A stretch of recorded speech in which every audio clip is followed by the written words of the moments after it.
He stood in the courtroom and presented my signature on a document I had never signed. My business, my name, my future, transferred to him on paper I had never touched. The judge looked at me when I said it was forged.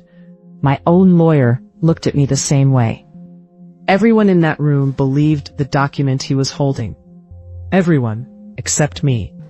Because I had the original locked in a fireproof safe at my mother's house for 3 years. I had been waiting for exactly this moment. And when I reached into my bag and placed it on the table, the room changed. Act 1, the partnership. My name is not important. What matters is what I built, and who I trusted to build it with me. Daniel and I met in our final year of business school. We had the same vision, a logistics consultancy that would serve small businesses who couldn't afford enterprise-level solutions. We both put in equal capital, equal hours, equal sacrifice. For 4 years, we were exactly what we had planned to be. Year 5, the company started making real money. Not life-changing money, but enough. Enough to matter. Enough to change a person. Daniel changed. I noticed it in small ways first. Started taking meetings I wasn't invited to. He started copying me out of email chains I should have been on. He started arriving early and leaving late on the days I worked from home. I told myself he was just busy, that we had different working styles, that I was being paranoid. Month 8 of year 5, I stopped being paranoid. Act 2, what I found. I came into the office on a Saturday. I wasn't supposed to be there. Daniel wasn't supposed to be there either. His car was in the lot. I let myself in quietly. His office door was half open. He was scanning documents at the machine in the corner. He didn't hear me. I watched him for long enough to understand what he was doing. He was scanning my signature from a legitimate document. When he looked up and saw me, he closed the folder. He smiled. He said he was catching up on filing. I smiled back. I said nothing. I went to my desk. I worked for 2 hours. I left normally. And on the way home, I stopped at a notary. I had brought every original contract, every founding document, every shareholder agreement with my authentic signature. And I had each one officially witnessed and certified. I placed them all in a fireproof safe at my mother's house. Then I went home. I said nothing to Daniel. I waited. Act 3. 3 years. I want you to understand what 3 years of patience costs a person. I watched him build a parallel structure inside our company. Quiet transfers of client relationships. New contracts processed through his personal email. A second entity, registered 6 months after that Saturday, in his name alone. I documented everything. Every email. Every contract. Every transfer. I hired a forensic accountant with my personal funds to track the money movements. I kept working. I kept smiling.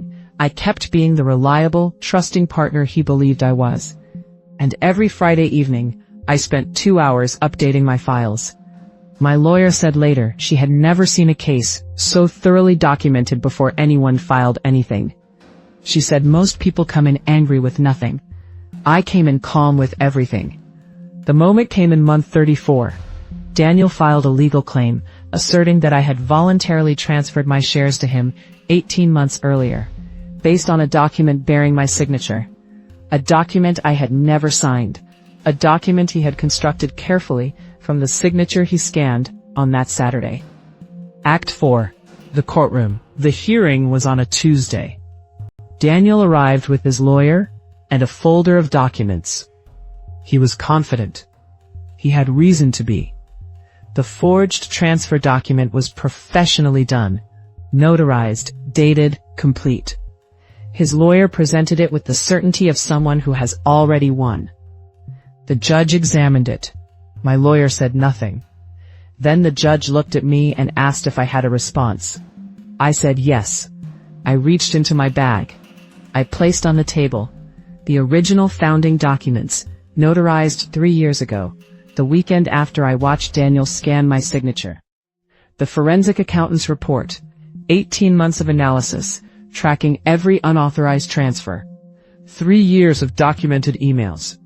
A formal report from a handwriting expert, engaged 4 months earlier, comparing the authentic signatures with the one on Daniel's document. The expert's conclusion: the signature had been constructed from components of genuine documents. It was not written by hand. It could not have been. And one final document. A photograph, taken on that Saturday at the office. When I walked back to my desk, I had activated the camera on my laptop. The angle caught the scanner, the folder, Daniel's hands. Not clearly enough to show the documents, but clearly enough to show him scanning something in an empty office on a Saturday he wasn't supposed to be there. The room changed when that photograph appeared. Daniel's lawyer asked for a recess.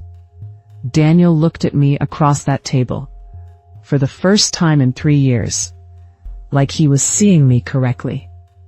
The case settled before a verdict was reached. Every transferred client came back. Every unauthorized transaction was reversed with interest. The second entity he had built was dissolved.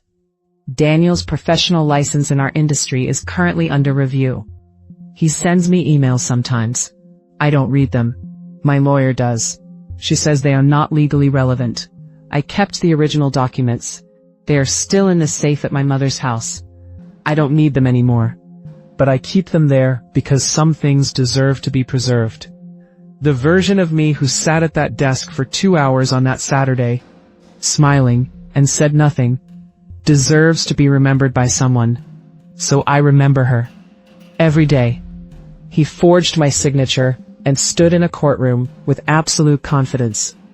He had spent 3 years believing I was the trusting partner he thought I was. He was wrong.